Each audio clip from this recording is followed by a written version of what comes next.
When dudes rock, they roll. Hello and welcome to the Dudes Roll podcast, where we discuss everything from D&D to deals at your local Aldi's. I'm your host, Jake, joined as always by my co-host, Myer. Sup? How you doing? I'm doing pretty well. We're recording again. Yeah, I'm excited and a little closer to the date, but now we have a schedule. And At least we're going to try to have a schedule. yeah, try, but like at least I'll record and we know when we can do it. Mm-hmm. Yeah, day planned out. So, how was your week?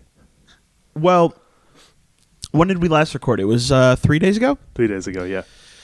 Since 3 days ago, I've gone grocery shopping as the intro. We've gone grocery shopping we together. went together. Aldi's. Aldi's, yeah. Beautiful place. Oh my God, their deals are amazing. Shout out Aldi's, please sponsor us. Yes, oh my God, I need groceries. Yeah, we went and I got like $100 worth of food and you got $50 worth of drinks. I got like $60 worth of drinks and like $3 worth of food when I went there for food.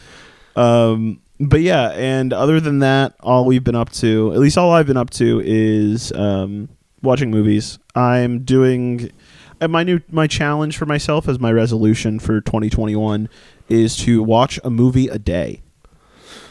Yeah. I mean, you can skip tomorrow because we watched 2 last night. Exactly. I was thinking the same thing. We watched The Game, David Fincher's The Game, 1997. That was a good movie. Last night. I loved that movie, dude. That was a really good movie. That was such a good movie. If you haven't seen it, I definitely recommend. And it's all about just like this billionaire being messed with.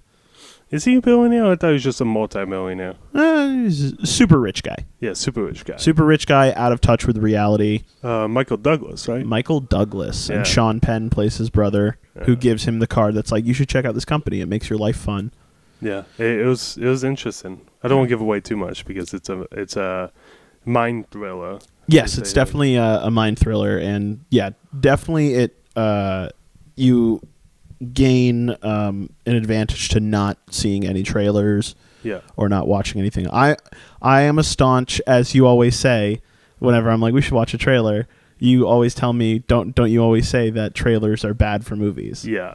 And yes, it's true. If you want to watch a movie, don't watch the trailer, is my hot take. Yeah, except for that one director you said that does all of his own trailers.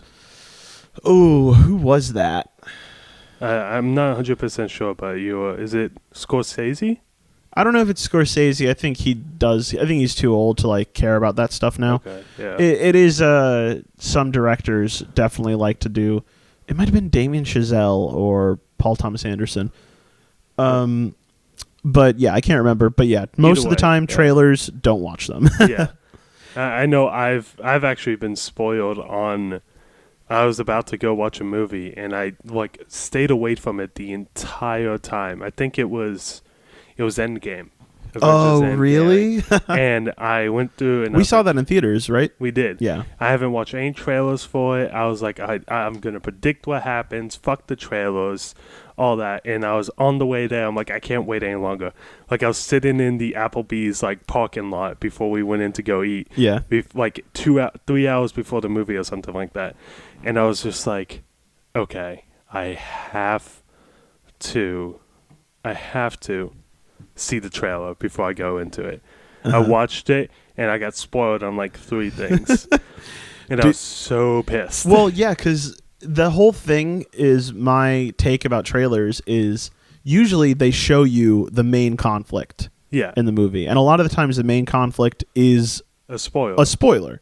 Because you're just like, these are characters, and you don't know what's going to happen to them. But with most trailers, it's like shows footage from like the second act, sometimes even the third act and ending, which is kind of crazy. But if you make a good trailer, you shouldn't know what it's about, or you get a vague idea of the feeling of the movie. Of course. Yeah. But yeah, other than that, we watched some movies together. We watched Tenet as well. Tenet was good. I liked Tenet was cool.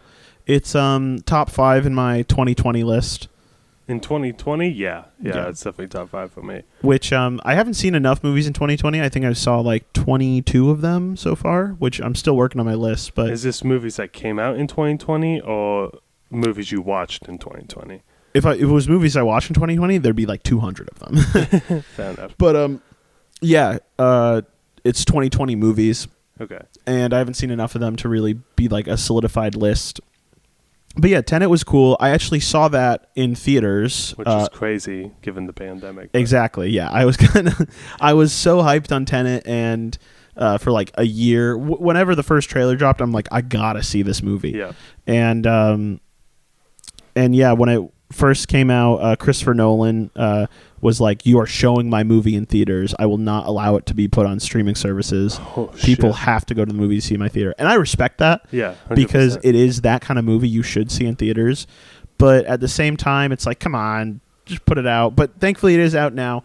But I did see it in a like 200 cap room with like 2 other people all the way on the other side, masks on the entire time. So I felt very like comfortable and not worried about everything. But yeah, other than that, that was my week. What about you? What have you been up to? My week has been pretty much the same.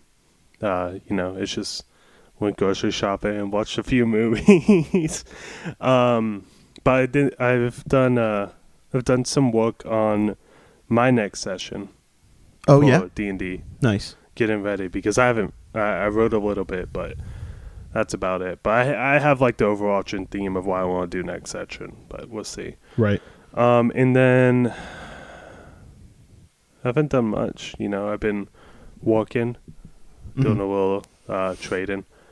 Oh, right, yeah. Yeah, I don't want to get too much into that, but yeah. No, yeah, that's fine. Yeah. I was going to say, the movies that we watched were Seven, Tenet, Black Klansman, and The Game. Yeah, and Seven was my favorite one. Yeah, I was about to ask, what's your favorite one out of all those 4? Seven, it would be Seven. And you knew nothing about Seven, right? Not at all. Perfect. Yeah, and that was a good movie. That was a good movie. But I think it went Seven, The Game, Tenet, and then Klansman. But Klansman was a good movie. They're all on the same level. Mm-hmm. Yeah. It's just which one I preferred more. And Klansman I found hilarious for satirical reasons. Oh yeah, and Spike Lee obviously made it in a way that is comedic. Yeah, exactly. To be like, haha, isn't that insane that people are like that? Yeah. But at the same time, it's horrifying. Yeah, it really is. But anyways, what are we talking about today? Today we are talking about D&D horror stories. So would you like to explain what like the concept of a D&D horror story is, which is different than horror genre? Yeah. So it's not horror type campaigns. This is not homebrew type deals. Well, even though there may be some homebrew mentioned in it, but D&D horror stories is when either players are acting amok or DM makes a terrible time for the players, or one player in particular, whatever the case may be. So, and that's D&D horror stories. So we're going to go over on Reddit. I think we found a few stories that we want to look at. I haven't read them at all. Jake chose them out just because I want a little surprise when it comes to this. So. Yeah. So these are from various subreddits, and I've saved a few of them, probably around 8 or 10, and I'm going to present them to Myer, and we're going to give our thoughts on why this happened, what could have been done better, and any other thing that we think about after hearing it. Yeah, so let's start out with some easy ones. So this is from D&D Horror Stories, user Lord Batatus. Lord, hello. Potatoes. And the caption is, "Player sent this when something he didn't like happened in my game." And it's a comment, I think it's through Discord. And they said, "I have watched hundreds of hours of Matt Mercer DMing and his players playing D&D. I probably know more about the game more than you do." Oh, no. That's it? That's it. That's the first one. So let's explain who Matt Mercer is, because you know more about that stuff than I do. Yeah. I am a little bit of a Critical Role, which, okay, I'll explain. Critical Role is a D&D podcast / YouTube series where they're all professional voice actors. Some of them have been in World of Warcraft. They've been in Overwatch. They've been in movies. They've been in... Matt Mercer's in, like, everything. Yeah, you name a video game, they've been in. Like, The person that plays Ellie in The Last of Us and The Last of Us 2 is Ashley Johnson. She's on the show. Yeah. The person that plays Abby from The Last of Us 2. The antagonist of The Last of Us 2. She is also on the show. I think it's Marisha. If it's not Marisha, then it's Laura. But Laura Bailey. Yeah, that's it. It's Laura Bailey. Sorry. But like they're in everything. They're really great voice actors, and it's really fun to see them dive into characters because they have the ability to do so. Yeah. I'm not much of a Critical Role head as you are. I definitely can appreciate Critical Role, but I just haven't found the time to dive into it because how many hours of content do they have? If you wanted to start, and I have started I think I started 3 months ago, and a total of it's like probably close to 1,000 hours just to catch up to what they're doing currently. Yeah, what are they? How many? It's like episodes range from 3 to 4 hours, and there's hundreds of episodes. 126 episodes, I think. 126, okay. And they go every week. But enough about that. The DM of Critical Role is Matt Mercer. The Dungeon Master, yep. Yep. So, and I just think that someone saying that they watch a lot of Matt Mercer doesn't make you a better D&D player.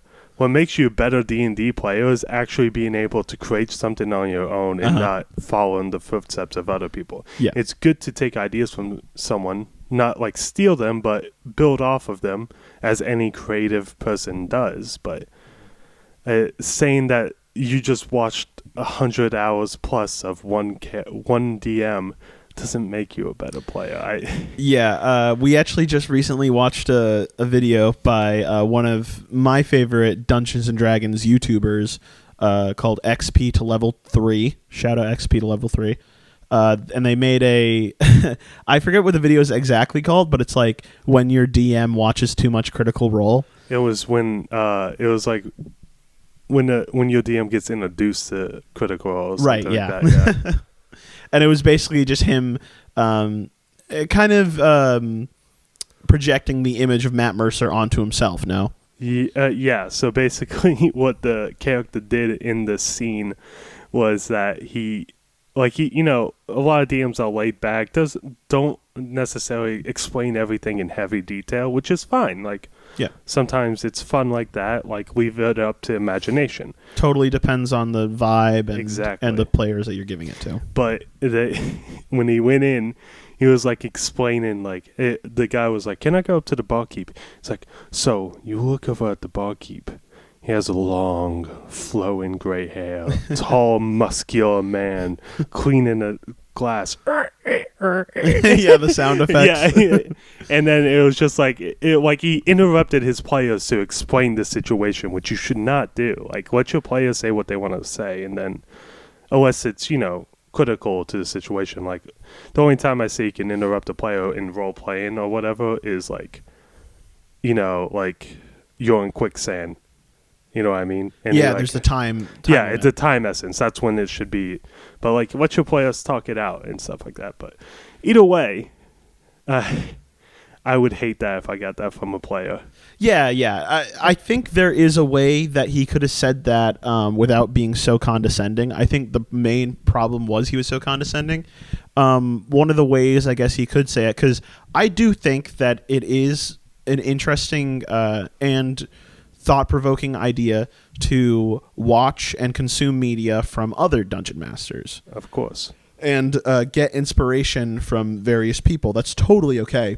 But when you claim to Critical Role isn't the Bible of D&D. No, if you would want to see the Bible of D&D, and this is going to be really bad, and I'm sorry that I don't know their names, but the creators of D&D itself. Wizards of the Coast. Wizards of the Coast, thank you. Yeah. If you want to see something, get the people that originally founded D&D to play a game. Those are the people that play it by the Bible. Oh, yeah. And I would love to see one. They probably have a session out there, a one shot at least. Yeah, I would think so. The Wizards of the Coast probably. I know they have a Twitter. We follow them on Twitter, and they might have a YouTube where they do have D&D videos. But there's D&D videos all over YouTube. No, I know, but I'm curious if the original founders of D&D actually play. Well, I mean, I assume they would. Yeah. Because they wanted, because it was made back in the 80s. If you made anything in the 80s, it's because you wanted it, not for money. Yeah, exactly. Because it was just like friends in their basement who came up with an idea. Exactly. So I think that's pretty cool. They also made, if you didn't know, Magic the Gathering. I can't believe I've messed that up. I've never played Magic the Gathering. I haven't played much of it. I have a few cards of my own, but my uncle played it a lot, so I got into it not too long ago. But yeah, it's great games, both of them. But yeah, concerning that one, don't be an asshole to your fellow players. Yeah. Was that to DM, wasn't it? I guess it says player sent this when something he didn't like happened in the game. So yeah, I guess it was a DM receiving a message. Yeah, just like, don't be condescending to your DM because they can kill your character. So, moving on. Here's another one. This one's more funny. This one's more of a meme than anything else. It's r/D&D horror stories. User Hellblazer DYT, and it goes like this. It's a tweet. So we played D&D with my 11-year-old cousin yesterday, and it was his first proper session. He had real bad luck with his dice rolls, and his elf just died. I think we can all relate to that, and it sucks that this kid rolled like that. After a solemn pause looking over his character sheet, he stops, and then he writes Junior next to his name and proclaims, "I am here to avenge my father." That is that is beautiful. Yeah. I do want that to happen. Like, that is the best way to keep a character going and have the same personality traits, and just continue on. Because I think that's, and he's 11. He's 11. Yeah, isn't that beautiful? Yeah, that's a 5-head mood by. Yeah, it's super mature too, rather than just like being like, no, why does he die? Blah blah blah blah blah. Like arguing. Or he's just like crying about it. Yeah, he's just like contemplates what he should do and just writes a Junior next to his name. That's beautiful. That's actually I'll keep that in mind. Yeah, I Lord Myer Jr. I really like the idea of younger kids. I wish I got into D&D when I was younger. Yeah, I get brief snippets of it when I was younger, but I never played when I was younger. First time I played, like I said, was with you. So yeah, the first time I played, I was like 20, 21. Yeah. So it's like, let's see another one. So here's another like kind of a funny one. This one's kind of crazy. So this is D&D Horror Stories, user DAL59. And it goes like this. I assume this is a... so on the internet, you can find forums that are like, we're looking for people to be in a D&D group, right? Yeah, r/LFG is one of them. Yeah, and I have some stories from LFG in here. I assume this is a requirements from an LFG post. Okay. And it goes like this. Everybody starts at level 0. Only race allowed is human. Now, at this, that sounds okay. Yeah, I mean, normally you start at level 1, so it's a little weird starting at 0. It's a little weird starting at 0, and the restrictions for only humans... I can understand it if there's a story behind it. Exactly. If there's like a plot reason why, then that totally makes sense. Yeah, just like mine with the Dragonborn. Exactly. Yeah. Another thing, there's more. No magic. So that's another kind of an eyebrow raise. There is definitely some campaigns that are low magic or no magic. Yeah. But only humans, no magic. No magic. So that would literally be rogues, fighters, and barbarians. Barbarians, yeah. That's it. Setting is medieval Western Europe. Literally medieval Western Europe. Not a fantasy world based on medieval Western Europe. Every player character had to be from the same village in medieval England. PCs, player characters, cannot leave the village. Player characters will never level up. Game is expected to run for at least a year. No rolling dice for anything the players do. All player character actions are resolved with role-playing. Okay. Let's dissect that. Okay. Cool concept. I really like that. But the no dice rolling defeats the whole purpose of D&D. Exactly. Like, you have the dice roll. Like, how are you supposed to fight? Like, people get in fights nowadays. Like, I think he literally just wants them to be like, role play what they do. Like, I think they want them to, what's the Live action role play. Starts with an M. No. Is it M? It's basically when a bunch of LARP. That's LARP. What it is. Yeah, live action role play. Yeah. I didn't even think about that. Oh wow. Yeah, but yeah, no, that would be cool though. I do like the concept. That'd be a cool concept to just play in the. You know what it reminds me of? It reminds me of like Kingdom Come Deliverance. Right. Yeah. Yeah, like just living a life like that. But you like people getting drunk in brawls all the time back then. So you'll have to be able to roll dice for like, to at least hit someone, because you don't like, what happens if the other person dodges? Yeah. Because let's say let me put an example in front of you. Let's say if we only role played fought right now, right? Mm-hmm. Try to hit me. I'd have to swing at you. Yeah, I dodge. You dodge. Okay, try to hit me. Now I take another swing at you. I dodge. Exactly. Yeah. Yeah, you can't role play that. Like it would have to be actually LARPing. Yeah. Or it doesn't make sense. It doesn't, because the person that's getting hit could just be, I dodge, or I kill him instantly. Yeah. Everything else is somewhat of a head scratcher, but totally okay. Yeah, like you're trying to do a legitimate no magic run, like it just like actual medieval time. That's cool. I get that, but yeah. The dice thing is too much for me. Yeah, I really do like a game where there are restrictions, such as you can only be a specific race, you can only be a specific class, no magics to be used. But once you get into the fact that it's purely roleplay with no dice, like it doesn't even say dice only for combat. It says no dice at all. It just doesn't make sense to me. Makes no sense at all. Like maybe you can keep it simple, do a 6-sided die playthrough. Which would be cool, but yeah, that would be cool. But I don't know. Let's hear the next one. Here's another funny one before we get to more heavy stuff. Yeah. So this is from r/D&D green text. User is Fizzle with a P. Players lost in ruin trying to evade a Medusa, but they've lost track of her. Quote, where is she? Quote, I don't know. Let me check. I peek around the corner and roll spot. Quote, are you sure you want to... Cuts off. Quote, 19. Booyah. Plus 12 is 31. What do I see? Quote from the DM, well, what everyone else sees is you look around the corner and turn to stone. I as soon as they said Medusa, I knew someone was going to turn to stone. I called that out. Yeah. That I don't think that's a horror story necessarily, and it's not in the horror story subreddit. Yeah. I just think that's a not a DM messing with the player, but a DM just being like, "Come on, think critically." Yeah, there's been moments like that where you're like, "Are you sure you want to do this?" Oh yeah, like, and then you got to think about it, be like, "No, I'm good. I'll step back and take a mirror, look around." Exactly. Yeah. We've definitely had those moments in Everstone. And I have not taken a single one of them. No, where a player character will want to do something like, for example, instead of paying for this thing I just had, I pull out my dagger and threaten her.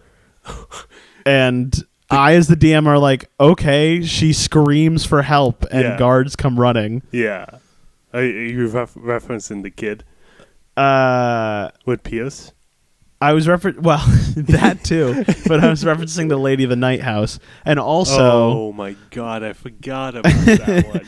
And also, and then another one was, this is all peace and love to of course to Pierce. But wait, there's the Bruce situation. I'm gonna tell the Bruce situation. Okay. So yeah, all peace and love, no hate at all. This is just a funny story that happened in my campaign. One of we explained in the earlier episode how the halfling and the wood elf went to the Lady of the Night House and then immediately got it on. Yep. And with opposite races. With their opposite races. And it ended up at the end, like, obviously they get a service served to them, so then there is payment to be required. Oh my God, do you remember how they got into the Lady of the Night House? I do not. They used your name. Oh. I remember this. I think Bruce said that he was Lord Myer of the Heavybeard clan. I wasn't Knight of Houston at that point. And he went in and he said that my Pierce was his assistant. Yeah. At the time, I think he said slave, and then Pierce was like, "No, I'm your assistant." Yeah. And then they got because it was 5 gold to get in. Yeah, and they didn't want to pay 5 gold, even though we had like 100 at the time. Like 40 each. Yeah. And he used my name and my status in the Heavybeard clan to get in, which is. I was so mad, but it was such a great moment because he acted like me too. He was like, I am Lord Myer of the Heavybeard clan, yeah. and I request to enter this house of the Lady of the Night. Yeah, it was actually really funny roleplay because he was role-playing Bruce pretending to be Lord Myer. Yeah. It was a really good moment. Yeah, but they go in. Obviously, they get their service performed on them, and at the end, the ladies of the night ask for compensation. I believe Bruce like tosses a couple coins and walks out just fine. Bruce paid for and tipped. Yeah. Pierce, when the lady of the night asked for, God, we say that so much. Yeah, we do. When she asked for compensation, Pierce basically told her, shove off. And she goes, you have to pay me now or else you're not getting out of this room, to that effect. Yep. And he tells me, I tell him that, and he goes, I pull a dagger on her. And he's like, are you sure you want to pull a dagger? Yeah. And he's just like, I pull a dagger on her. Now, keep in mind, this is the main place in Housden that performs these services. Yeah. So therein the fact lies, it's going to be well guarded. Yeah. Because people are going to be drunken assholes the entire time. Exactly. She yells for the guards, and Pierce jumps out the window, and he breaks the window too. He breaks the window and jumps out of it. Yeah. And he goes on the run, and now he is a fugitive who has technically stolen something. He runs into a shop, and because he's a halfling, he hides, and I think he puts on children's clothes. Yeah, he put on a sailor's outfit. He put on a little sailor's outfit. Yeah, like the typical like white cap, the red scarf around it. Yeah. Like if you pictured like a kid dressed up as a like sailor, that's what he dressed up like. Yeah. And he goes up to one of the shop owners and tries to roll deception to convince them he is a little boy lost and scared. So I hear this. I'm like, okay, you are a little boy lost and scared. What do? He rolls a 19. So he rolls really well. He convinces them perfectly that he is a little boy that is lost and scared. What does one of the people do? Okay, stay here. I'll get the guards to come help you. Yeah. And he looks at me. He goes, what the fuck? Why are the guards coming? And I was like, dude, you're a little boy lost and scared, probably looking for your mom. They're going to come, they're going to get guards to come help you. Yeah, exactly. But yeah, that was just a funny anecdote. Peace and love to you, Pierce. Yeah. That was very funny. But I just thought about this. I don't think Pierce ever took off the sailor outfit. I think he did. If he didn't, he should still be in the sailor outfit to this day. We'll just say he still has it. Okay, good, because I don't think we ever went over that. Eventually, he sneaks away from that lady and sees Bruce out on the street and gets in Bruce's arms, and they pretend he's a kid. So they eventually get away, and eventually when I had something with the gods that I found out, I met up with Pierce at some point as Lord Myer. Let me just finish what I was going to say with it. Pierce eventually, he was a fugitive in Housden, right? He's known in Housden, and he is a fugitive. And the only reason he was absolved was because you guys, as we talked about before, saved the king's life in the arena. Yeah. Thus making him not a fugitive anymore. Yeah. But yeah, continue with what you were saying. That's what I was gonna say. Oh, okay. That's why I was just like, I know where this is going. Oh, okay. Perfect. Well, and then the other story I have of that is Bruce. So, oh my God, Bruce. I don't. Yeah, go. Okay. Yeah, you want me to tell it? Yeah, go for it. Okay. So Bruce was at one point captured by the Big Bad's cult. Yeah. And we eventually got we got him out, I believe. No, he escaped on his own because he was being transported to another area. He was being transported, and he met a reluctant cult member named Bob Frost. Bob Frost. Bob Frost. Who was a poet who did not want to be part of the cult. And as some of you know, there is a very famous poet named Robert Frost. Yeah. And he gave him his works, and I had a Robert Frost book that I then gave to Bruce. Yeah. But they hit it off, and they were quote unquote lovers, according to Bruce. Oh yeah, they were very chummy. Yeah, and Bruce escaped, and Bob Frost. Sorry, I'm thinking of Bob Ross constantly. I don't know why, but stayed behind with the cult and got captured again because he let Bruce go. Yes, he did get captured. And then we found Bruce. Bruce eventually found us, and we did a few things, but he never had any of his gear because he was a prisoner. Yes, his gear was still at the there was there were 3 bars in Houston. I can't remember all of them, but I do remember that one, the Dutiful Duke. And the Woeful Whore, I believe, was the name of the... That was the Lady of the Night House. Yes. And then there was one... Dancing Dragon? Dancing Dragon, that was the other one. Yeah. And all his stuff was still at the Dutiful Duke, and he met up with you guys at the Dancing Dragon where you all were decompressing from... because after Bruce got captured, there was a huge fight because it was during a carnival, a final performance by a family you met on the road to Houston named the Flipping Filonies, who were acrobats. Well, he got recaptured because we went to go fight that wizard, the mage, the woman, the owner of the Woeful Whore. Yes. Because she had the necklace, and I was trying to get it. And so when we went to go to start fighting them, Bruce didn't have any of his gear, so he ran back to the place that he was captured at and being held at, and got recaptured. Yeah, it's actually kind of funny because Bruce was always the type of player to be like, oh, let's just like have fun and drink and stuff. And once he meets you guys at the Dancing Dragon, all you guys are gambling. You're playing Devil's Dice, and he's like, guys, we need to do our mission now. We need to get into the Dutiful Duke. And all of you are just like, nah, whatever. So it's basically a role reversal where Bruce wants to do the mission and everyone else wants to have fun. Yeah. But eventually, the fight with the mage happens.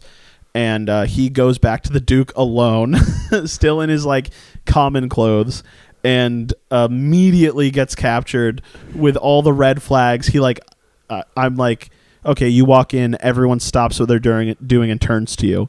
And he's just like, what's up, everyone? Hi, how's it going? And he like immediately starts to like walk to the supply room where he came from, and they like all just like look at him and eventually like just grab him and throw him down in the basement. Yeah. I think he tried to talk to the bartender to like make it seem even nicer. Like he tried to order a drink. He was like, hey, can I get a drink? And the bartender just stared at him. And it was really comical because the entire bar, the music stopped playing. Everyone just stopped and stared at him. Yeah. Yes. So, it's just like the D&D, at least the one that I run, the campaign that I run, is very much drenched in real-world social structure. So, like, if you do something wrong, such as steal, or in Bruce's case, trespass, people are going to be suspicious about you. Yeah, of course. So, and concerning this one, where it's a Medusa, and you roll to spot the Medusa, and you turn to stone, what do you think is going to happen? Yeah, because you're trying to look for him. And I think another way that could have been, that could have gone really well, is that for the Medusa, if they specifically said, I turn around the corner, keeping my eyes low, trying to spot a reptilian tail. Yeah. Or like, I want to see a shadow. Yeah, or something like that. If they were very specific of not looking up or anything like that, so they made eye contact. Because you have to make eye contact when Medusa, it's actually turned to stone. It's not, if she looks at you, it's eye contact. Mm-hmm. And it's funny because in that instance, probably a low roll, because he rolled a 19 plus 12 was a 31. If he rolled like a, let's say, a 2 and a plus 12, make that a 14, he probably would have passed and been like, you like see her as she like turns a corner. Yeah, or something like that. Yeah, something to that effect. But that one's pretty funny. Let's start moving towards the kind of ridiculous ones. Yeah, let's hear it. So this is RPG horror stories. User VVLX0. The caption is, DM tells us he won't be DMing right at the beginning of the first session. And it goes on to say, I'm a member of a Discord server that allows users to advertise their campaigns. One day, someone posted an invite to their game. It had info about said campaign, only DM's name and time, though, which, in quote, is really unprofessional. That's what they said. But whatever. I private messaged him and tried to ask some questions, but I get only, quote, I'm going to tell you when campaign starts. And then, quote, a major red flag, one could say. But it's not like I'm going anywhere else, so I went along. 2 days pass, me, 4 other people, and the DM gather on a specifically made server. DM finally arrives 10 minutes late, spends another 10 minutes trying to set up a dice bot. Finally, everyone is ready to play. Bot up and running. Character sheet ready, and the DM says, so who wants to be the dungeon master? We, of course, instantly remind him that he's the one DMing as he advertised an announcement, which he replied by saying, I only said that in an announcement because no one would join my game if I didn't have a DM. Then everyone left. Oh my God. So I guess this just goes back to the thing. It's like, I've never tried to join a campaign online or anything like that. So I assume a lot of these stories like this do stem from like people just not being able to find anything to play. Yeah, as someone that has looked for online campaigns and etc., it's all people looking for a DM. In LFG and all that it's always someone looking for a DM, and I would like to play a bit more as a player and actually get to experiment with different classes and stuff like that. And I say the people that are looking for players have a very high standard for what they're looking for. Right. And I've filled out forms before where I wrote like multiple of paragraphs and stuff like that trying to be a player character and got denied. Huh. And like I've wrote out like basically full backstories, and I guess... Wow, is it that hard to find a campaign? Online it is, in my experience. But this is only through Reddit, not through any Discords or anything. I bet I can find something, but... Yeah. But that's all I really found. Like, it's really hard. Like, I could definitely get players if I want to be a DM. No problem on Reddit. Mm-hmm. If I have the karma, but I have a new account, so I have nothing. I can't post in those. But finding players as a DM is a lot easier than being a player looking for a... Yeah, that makes sense, because that's what the whole thing is. Like, he basically says no one would play with me unless there is a DM already. Yeah, so I kind of get what that's coming from, but if you're going to do that, dude, be like, I don't want a DM, but like, last line, final straw, I will. Yeah. I think if he phrased it in the sense of like, let's all have a story set up, come into it, and then whoever feels the proudest of their story can DM it. Mm-hmm. And that would be a cool way to do it. You know what I mean? Be like, everyone make a character sheet, everyone make a session 1. Yeah. And if you really like it, like, if you really like your session more than everyone else's, like, you know, everyone gives a synopsis of their session. If they like that more and the group votes on it, then yeah, you can DM it. But you know what I mean? I feel like there could be a middle ground there. No, yeah, totally. I do get the struggle of trying to find a game or just being the forever DM, because for a long time, when we were playing Everstone and we didn't start your campaign, I kind of started getting the forever DM syndrome. Yeah. Where I was just like, oh man, like I do like DMing, but at the same time, I really just want to play a character, because it's like it is less work to be a player. It is than a DM, and it is more fun. Not more fun, but it is fun to explore a different world that you know nothing about, rather than just the other type of fun, which is to create a world. Yeah, and I think there's also a lot of fun in the fact that like you get to build on one character instead of stay with like be multiple characters at once, because you have to be every barkeep, you have to be the big bad, you have to be anyone that communicates with these characters, while they get to say the same person, build on their voice acting for that one character. They can build a backstory, and the only person you really get to do that with is the big bad, but you have to switch it up so much that you get a little jumbled. Yeah, and at least for me, a lot of the time, your big bad comes and goes very infrequently. Like they'll show up for a little bit to like fuck with the players or like mess with them and like fight them a little bit, but then they're gone. Like you're not going to fight the big bad in session 2. Exactly. Like you may interact with them, but you won't fight them. No, yeah. Because they wouldn't be the big bad then. They'd exactly. Just be a small bad. You got to build them up and give them a fleshed out story that the players need to find through clues as they are on their quest to stop this person, and maybe find out why they're like this and why they're doing what they're doing. Yeah, because, and that's where the backstory comes in, but that's most of the time pre-written. You don't get to build character by situations happening, you know what I mean? Yeah. Because, like, people can become, like, situations as a player character changes how a player character works, if that makes sense. So, like, let's say one of your other PCs die, like, your character gets upset because they lost their best friend. That could be happen. So, like, things like that happen to a player character that would never happen to a big bad, because it's already written, and those player characters already have, like, those are real raw emotions if they lose one of their best friends, because now you have to rebuild a whole relationship with a different person, even though it's the same player. That actually reminds me of another story I was reading, because I was going through subreddits and vetting some stories and seeing which ones were appropriate to have on the podcast.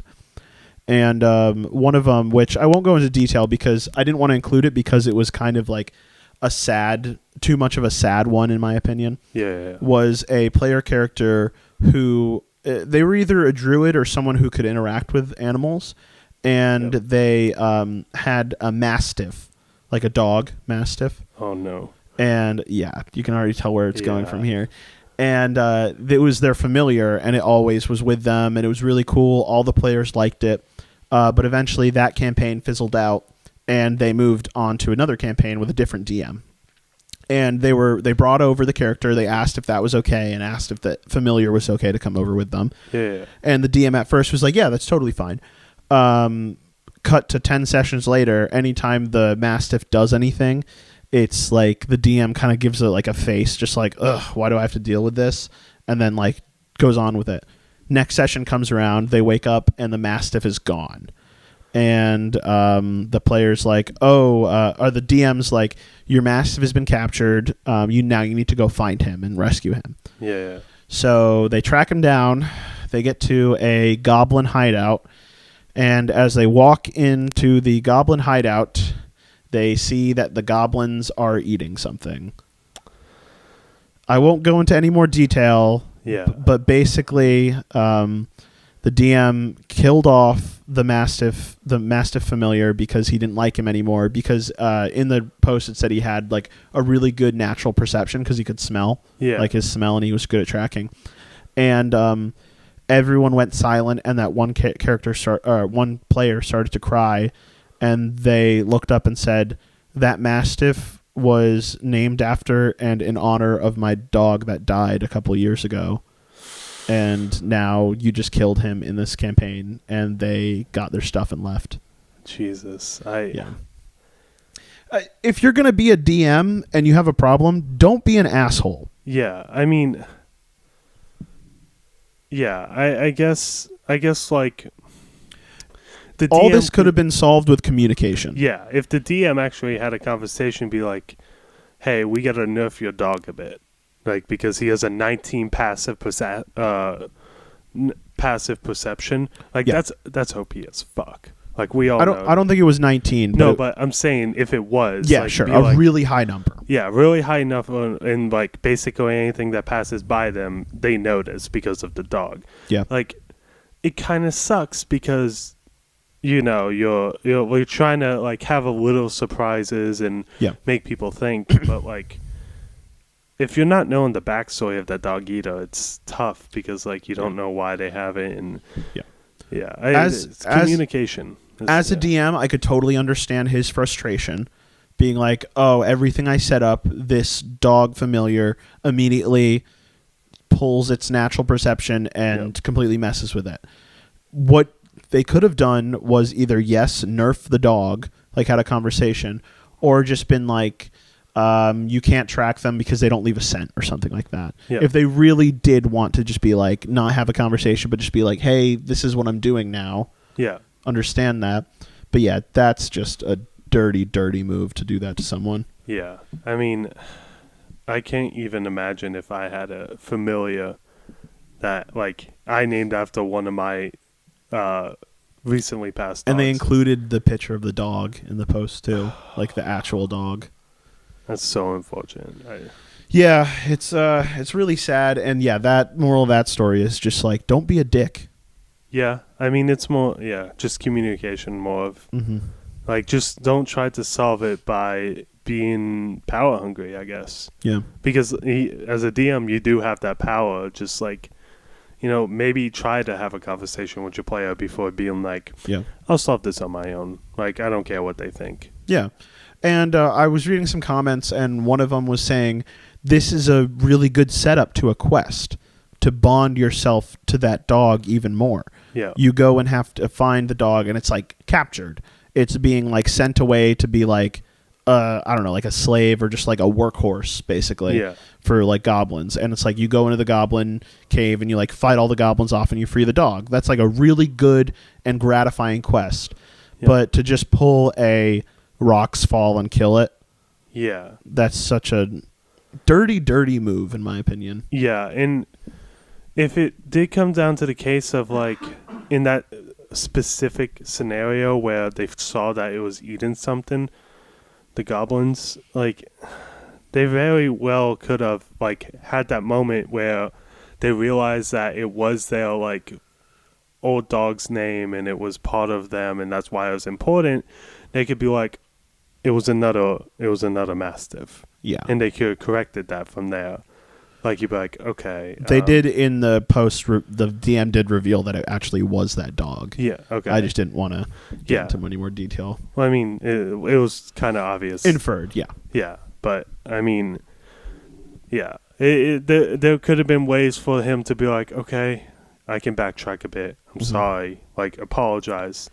Yeah. And stuff like that. But it's all dependent on how the DM reacted in that point of time. Yeah. Moving on. Let's get to a funny one. Yeah. This one reminded me of you. Oh God. So this is a group chat, and this is from the DM. So let's figure this stuff out. On July 21st, does anyone or anyone's family have any of the following? And someone like wrote back and said the following, and he says, it's long. He says, birthdays, anniversaries, work event, quinceañera, bar mitzvah, retirement, vacation, staycation, christening, funeral, graduation, surgery, either required or elective, charity work, different funeral, miscellaneous religious observance, fight club, window of ovulation for purpose of having a child, scheduled C-section, swim lesson, CPR lesson, second language lesson, any kind of lesson, court appearance, wedding, social, divorce party, Guam Libertarian Day plans, Belgium National Day plans, Singaporean Racial Harmony Day plans, time-sensitive stalking hunting trip, camping trip, hunting camping trip, scheduled visit with second secret family or vet appointment, because if not, we can put D&D on the calendar. And then the people wrote back, I think I can push back some of my time-sensitive stalking. And then he says, not this coming weekend. And then someone else says, don't listen to Mr. Date Anniversary here next week. Oh, my God. That's...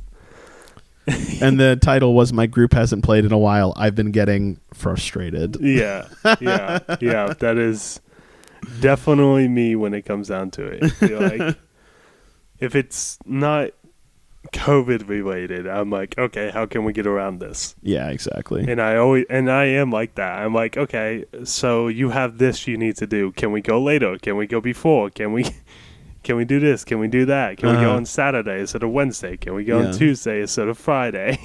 It is super irritating to try to put something together like that. Yeah, especially when they tell you, especially last minute, that like, oh, we can't show up, and now we have to rush to find and see what happened. Speaking of that, we should probably figure that out. Make sure everyone's good for Wednesday. I'll send a text after we're done with this asking if everyone's good. Of course. Got me a little nervous. All right, here's another one. This is D&D Horror Stories. User John Dew 739. The title is, what's the dumbest thing you've seen a player try? I had a player last night try and get away with something so unbelievably dumb that I had to post it. Player is playing a moon druid. In previous sessions, they've wild-shaped into an elephant to carry supplies or serve as a mount for travel beyond being ridden or pulling a cart/wagon. Now, maybe it should have been a red flag, but they had their own drawing of an elephant with a mohawk and a non-gray pattern. I read it off as cool. Player likes elephants. Also, and this becomes important later, they always refer to it as I wild-shape into my elephant form. Okay. So last night, the party had kind of a split up. They were in combat at the entrance of the cave. Druid and halfling, Druid and half the party were in the cave. The other half the party were outside it. I say kind of split because it was all one big initiative, and other than the distance, they could technically spend some turns running and getting to and being together. While the group's fighting, and the Druid group finishing just before the other half, so they start running to meet the half still fighting. The lead bad guy sees reinforcements coming and takes off, ordering the minions to help him get away. So the party reunites and kills the minions, and I describe as they see the lead bad guy running in the distance. How far? Asks the Druid. Quick math me. He's 240 feet away. Druid. I just turn into my elephant form and go kill him. Me. I don't think you can catch him as an elephant. How fast are elephants? Druid. My elephant has 60 feet movement. Is the bad guy faster than that? Me. Catching on to the my elephant thing. Hang on. Let me look something up. I then looked up elephants and their 40-foot movement speed. While I'm waiting, the Druid says, though, Druid, I'll just use my trunk cannon ranged attack until I'm close enough to crush him. Me. I'm sorry, what? Literally the first I've heard of this, and I'm the DM. Druid, my special attack from my elephant form. It's at this point that I said the bad guy gets away. Now what the hell are you talking about? I start with elephants aren't that fast and don't have special range attacks. That's when the big reveal happened. The player had created his own magical beast elephant and given it ridiculous stats. The player then tried to justify it because druids can turn into any beasts they've seen of the correct CR and challenge rating. Yeah. And he said it was part of the backstory. It wasn't. So I had to ban all homebrew creatures unless created by me, the DM, which I thought would have been a given, but apparently needs to be said. That's rough. Yeah, that is pretty rough. Yeah. I mean, the Druid knew what they were doing. They were purposely making it overpowered as it could be. Yeah. Yeah, like, I don't know why. I don't know what he was thinking. Yeah, I don't... Like, in that case, I wouldn't even said to ban it. I would have been like, okay, you sought to run. I would have been kind of a dick there because he was kind of a dick to me. Like, totally, he was trying to sneak in something and try to beat the system. You know what I mean? Totally. And that's why I think being a dick as a DM is okay when you're trying to be a dick to the system. Yeah, in instances, being a dick back is okay. Yeah, and so what I would have done in that situation was that the elephant breaks its leg as it's running. Oh. Yeah.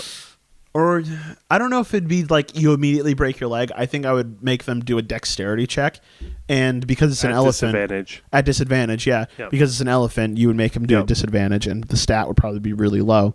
Yep. And if they don't like get like a fucking 16 or something, then they like roll, they like trip and roll and like sprain their ankle. Yeah. Like it just something to like really slow it down. And then if you broke the leg, you have a permanent injury from now on. Your movement speed is now 40. Yeah. And now that's the thing. Also, he's like, I use my trunk heavy cannon weapon, my ranged attack to shoot him and kill him. Like, what? Yeah. If you really want to solve that, you do the broken leg, permanent damage, only 40 movement speed from here on out. And when you fall, you puncture your trunk so you can no longer do your range attack. Done and done. Yeah, I guess this kid was just... Yeah, I don't know if he was trying to be a sneak about it. I guess he was just obsessed. No, he was definitely trying to be a sneak, but he was also like obsessed with elephants, which is like they make a point to say in the thing that they like saw a bunch of elephants on like his like notebook and stuff like that. Yeah, I guess it could be a little bit of the construction of the elephant too, just seeing how they want it to look. Yeah. But also, like, there are people that just love animals, like a certain type of animal. I know a few people that, like, there's someone I know that really, really loves giraffes. Right, okay. Like, obsessed with them. Like, anything that they get, like, notebooks, pencils, like, socks, they get giraffes on them. Mm-hmm. Or giraffe printed or something like that. And they just love giraffes. So I could see it as that too. They just really love elephants. Totally. Yeah, but that was sneaky as could be. Yeah, don't be sneaky. If you want to be like, so me as a DM, I would obviously I don't want it to come to him just being like, oh yeah, I use this thing that I've never heard before. I would like him to say, hey, I really like elephants. Yeah. I really like turning into this specific elephant that I've like homebrewed myself. Is there any way we can work that into the campaign? Yeah. Totally cool. Yeah. Like if they came to me, I would be like, okay, we'll put you at 40 movement speed. And then we'll give you one more attack that like a normal elephant couldn't do. Yeah, I could see that. And I think if they mentioned it prior before trying to sneak it in there, it would have been completely okay, I think. Like, yeah. Honestly, I would give them 60 movement speed if they came to me prior to the session. Be like, I saw this one elephant that was highly trained in the circus was very fast and to do a water cannon out of its snout. Like totally, yeah. Like I could see that. Like, they went as a kid, they saw someone in a carnival. That makes sense. Cool. Whatever. But like, they didn't come to me before. Doesn't just happen. Communicate. Yeah, communication. But the only way I could allow it afterwards without communication is if you have something written down that's dated back before we saw the session. Yeah, exactly. And then I'll be like, okay. Like when they made their character, they should have been like, and this is also part of my character. Exactly. Yeah. Okay, moving on. Yeah, let's hear the next one. This one is... let me give you one or two. Pick a number. Two. Okay. This one has been... I saw this on an XP to level 3 video where they talked about another funny funny stories like this. So this is a post, and it goes, be generic McFighter person the third. Be happy with your life as an incredibly skilled practitioner of the light flail. Capable of holding your own with these weirdos you call friends. Except the kobold. That thing can stay the fuck away from you. One day you start hearing voices. Think it's just the chili from last night and ignore them. Go to sleep and get trippy dream involving some angel of self-harm or some shit calling you her chosen one. Excuse me. Tell her to go away. You want to sleep and you're perfectly comfortable being an atheist. She makes a nasty cut across your chest. It's there in the morning, looks like a symbol. Get the cleric to try and heal it up. No effect. Still bleeding. Symbol is still there. Bandage it up and ignore it for now. Process repeats each night. Emo bandaged angel comes down and tries to make her her chosen one. Keeps telling you, you keep telling her you don't want to. Get cut, wake up next morning with some unhealing wounds. Ruins the sleeping bag. Eventually start to die from all this. Pass out one more final time and see sadistic angel again. Offers to make you her chosen one final time. Tell her to fuck off so you can die in peace. She sends you to hell for rejecting an angel's offer. Soul is now forever damned in suffering and torment because you didn't want to give your career as world's greatest metal on meat beater. And then the explanation. The DM was trying to force me to take a class in Paladin because he didn't like the fact that I was playing such a generic character when compared to everyone else. Guy literally killed my character because I refused to play something I didn't want to. Oh my god. So that's a horror story of a DM. Yeah. Like, oh man, I can't even imagine. Like, someone trying to force a class onto you because they're like...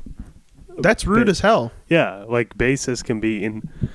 Like, a paladin... At anything, paladins are very strict. As a paladin player, I'm going to speak a little bit on this. Yeah, I thought you would like this one. And I guess this one could go into the Myers Madness mono. Oh, yeah, go for it. So... Paladins are actually, it says straight in the book that if you do anything against your god, you are supposed to find a cleric or a priest of your hold, of your deity, and you are supposed to go and repent your sins and do what they say to be in graces of your god again, or you don't have your powers. So that means... If you don't do that and you go against the way that your god is, that your paladin does, then you're supposed to not be able to use any of your powers other than your sword that you have on it. So you can't use any of your magic abilities, can't use your channel divinities, and you're just a plain old fighter at that point. Yeah, you turn into a fighter. and until you go and repent for your sins. And that's how it's supposed to be played according to the book. Obviously... Not many people play like this. Yeah, not everything has to be part of the book, but it's a good guideline. Yeah, it's a good guideline. Like, paladins are very strict of a class, and paladins are... If you don't know what you're building as a paladin, and before I started building my paladin, I looked it up. I looked up, what's a good paladin? I'm not looking for I didn't look for broken paladins that could kill everything. I just looked for, how should I play a paladin? And I looked it up, and it was just you need to do this, you need to stay in your alignment and stuff like that. And it was very off book kind of thing where you didn't have to lose your powers and stuff like that. And paladins are crazy, and I know every class has their own crazy quirk. Warlocks have their own crazy quirk where if they don't follow their patron and they disobey their patron, they lose their power or even their life, according to the book. Hardcore. Because they made a pact with, they sold their soul basically to their patron to have their power. So that's my little monologue today. Yeah, because going back to the fact that me and you worked together on Lord Myer. Because at first he worshipped one god. Yeah. And then we figured out that wasn't a right fit for you. No, not at all, because I didn't want to be chaotic evil, but I didn't want to be lawful good either. Exactly, yeah. No. So instead of having you repent and go against your god and then do a bunch of unnecessary stuff, we came up with the idea that you would lose your life force and then be sent to... basically the astral plane, and no, there's let me think about it, but continue. What? Yeah, and we sent you there or to an afterlife, some sort, a purgatory. It's more of a purgatory than everything else. There is an actual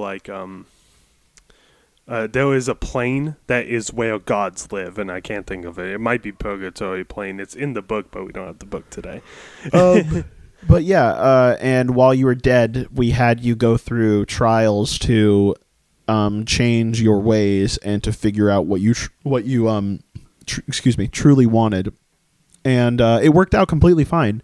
And this DM could have... See, it always goes back to communication. Yeah.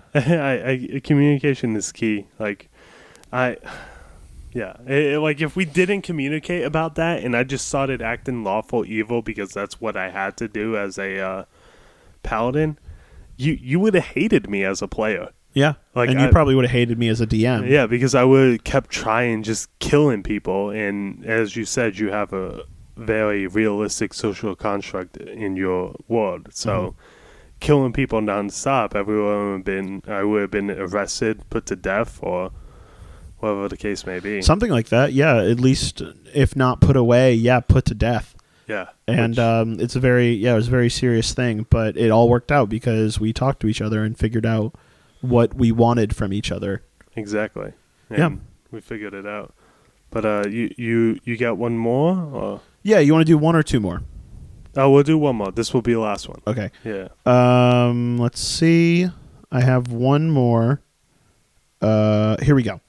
This one is one of the top posts on RPG horror stories. It's got 46 awards. Oh, shit. Okay. So it's RPG horror stories, and user is Prettiest Frog.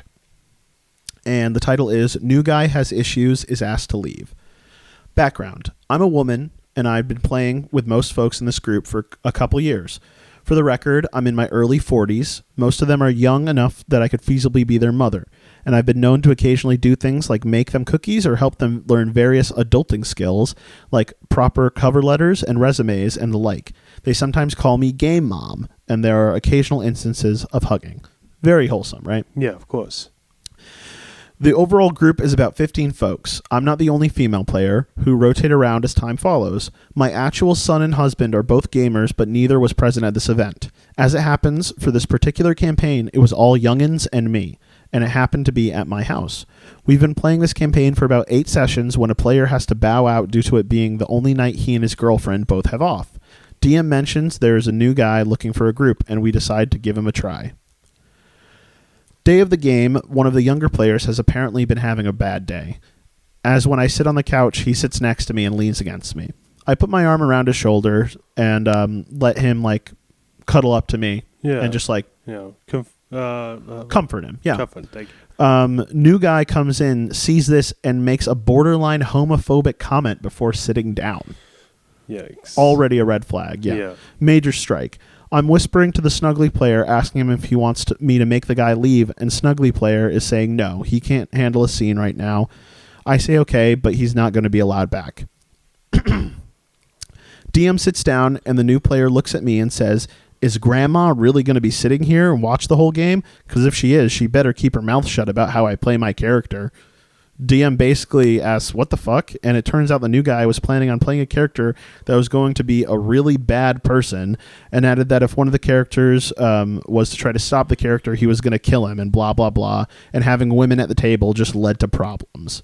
He starts throwing out homophobic slurs and then trying to gaslight by pulling out the, what, can't you guys take a joke line? I'm quiet enough most of this because I'm trying to keep Snuggly player from having an anxiety attack at all this. DM immediately put it to a vote, and new player was unanimously asked to leave. He proceeded to throw a gigantic shit fit to the point that the wizard and cleric had to literally drag him out of my home. He then decided to whip it out and piss on my car while screaming. What? And the cleric player, who knows his way around my house because he pet sits for me, turned the sprinklers on to finally make him leave. We decided to game anyway. Characters don't manage to achieve much during the game itself, mostly because they are putting more effort into making sure Snuggly player is cheered up and doing okay than actually accomplishing the in-game goals. But it seems like it works. He's laughing by the time the session ends. Then, just as they were about to leave, the new player's mother showed up to start screaming at my group, hurling abuse at them for being mean to her little boy. She claimed they'd assaulted him, and she'd called the cops and was going to have them all arrested. She went so far as to grab the arm of the Snuggly player and jerk him almost off of his feet. And that, ladies and gentlemen, is the story of how and why I punched a gamer's mother and got her arrested by the cops she herself had summoned. Don't mess with my kids. P.S. Snuggly player is much better now, and now has a much better job than the horrible one that had started off his bad day. Oh my God. Good for her. Yeah, that's an awesome story, right? And I did change some words around in that. Because, to make it appropriate. To make it appropriate. You can only imagine what the player actually wanted to be and do in the campaign. And obviously, that shit doesn't fly. No, not at all. I don't think in any scenario where you're trying to be a generally bad person, roleplay-wise, there's something messed up in your head that you need to work on yourself. If you're trying to do the actions that this player was trying to do in that campaign, you need to look internally at yourself and realize why you want to do those things. Yeah, because it's messed up and it's not okay in any sense of the case. But nonetheless, Mama DM, Mama Game player, Mom. Game Mom. Because, shout out Game Mom. Game Mom killed it. Yeah, that's Well, actually, we got a username. Yeah, user Prettiest Frog. Prettiest Frog, you killed it. You rock, Prettiest Frog. Good job. I'm so proud of you. You handled that situation very well. Yeah. Some comments are like, I think every group may need a game mom, and I'm really glad they are lucky enough to have you as part of their group. Stay awesome. Everstone is now hiring a game mom. If you want to send your applications in, it's dudesrollbiz@gmail.com. Yeah. You can tweet at us as well. That works. But yeah, no, I wanted to end on that one because it is such a... We have spent this whole time talking about... like the bad things of D&D. Yeah, the bad things, players being jerks, DMs being dicks. Yeah. But we haven't really had an instance where it's like everyone bands together and, as they do in D&D, defeat the evil. Exactly. The gamer mom and... Not game mom, but gamer mom. Yeah. The one that came and defended... Oh, yeah, the gamer's mom. Gamer's mom. Yeah. Go against that big bad, and then the big bad's minion, because the real big bad is the is the gamer mom. The real big bad is the character, the kid that was the new guy, and oh god, it's so funny, isn't it? Yeah, I'm glad she got arrested too. Yeah, I just can't imagine pulling that shit on some. You go to someone's house. Yeah, that you're welcome on their car. Make fun of their friends, try to be a horrible person the first second you get in there. Sling out homophobic slurs. And the first time, like, someone else recommended that you go there. So you're there on someone else's recommendation. Yeah. Like, do you not care for that other person that brought you there? Like, so true. I wonder how they treated that person afterwards. Like, did they know? Like, I would personally block that person. No, not the new guy, but the person that recommended that the new guy come. Oh, here, let me look through it again and just, like, see exactly what was said. Because it was the person that wanted to spend time with their girlfriend that left, and he suggested the new DM player mentioned that there's a new guy looking for a group, and we decide to give him a try. So the way it's worded, I think the DM probably knew him, like, through school or something like that. Work. I didn't expect them to act like that, maybe. Yeah. And the best part about this is immediately when he starts doing this, they're like, all right, everyone stop. We're taking a vote to get you the hell out of here. And everyone was like, yeah, get him out. Yeah. And the fact that he didn't leave someone else's home when that happened, dude, fuck that, dude. I couldn't imagine being that rude. If I was in a situation like that, and I don't think our audience really knows, but I am a large human being. Yeah. So if anything like that ever happened to any of my D&D sessions, I will solve it in an instant. Yeah. I guess that comes to our D&D tip of the night. Don't be a jerk, guys. Yeah. Just, like, be considerate. Yeah. Golden rule: treat others how you would wish to be treated. Yeah, that's a good tip. That's why it's the golden rule. I think that kind of brings us to the end of this episode of Dude's Roll and our readings of some D&D horror stories. Yeah. If you guys, I'm just going to shout out our socials, so bear with me for a minute. We're on Twitter at Dudes Roll. Everything's at Dudes Roll. So Twitter, we're now on Spotify. Yes. So look for episode 2 there. And if you're listening on Spotify, thank you. I appreciate you. We're hosted on Anchor right now. Yep. You can check out Anchor as well. We got YouTube going and Instagram. We haven't done much yet. We're still working out some kinks with that, but Instagram will be up and running soon. So we're going to try to start posting videos and episodes on Wednesdays. Wednesdays are looking like an upload date for our podcast and our videos. So. And it works out because Wednesday is also our day that we run D&D in this house. So it's perfect. It works out very good. Yeah. So, Myer, do you want to shout out your personal stuff? Just as always, my twitch.tv/LordMyer. Anything else? Don't really care. Unless you want to follow me on Twitter as well, which is also at LordMyer. But how about you? I actually do want to shout out a couple things. Yeah. I have another podcast that I sometimes do. We're on hiatus now, but I do it with my friend Nick back home. It's all about movies and cinema. It's called The Nick, the Jake, and the Movies. We're on YouTube. Check that out. It's a lot of fun. That's where I kind of cut my teeth with this podcast thing. This is only my second podcast. Is this your first? First podcast. I've had multiple ideas for podcasts, but never found a co-host. So. Right, yeah. And I want to shout out my Letterboxd, which is also film related, and it's a social media site for movie lovers. If you know, you know. It's movie lovers, movie reviews, anything else you want to do. My username there is Agent X Coop. That's all one word. One word. But yeah, I think that's it from all of us. Stay safe out there, travelers. And roll well.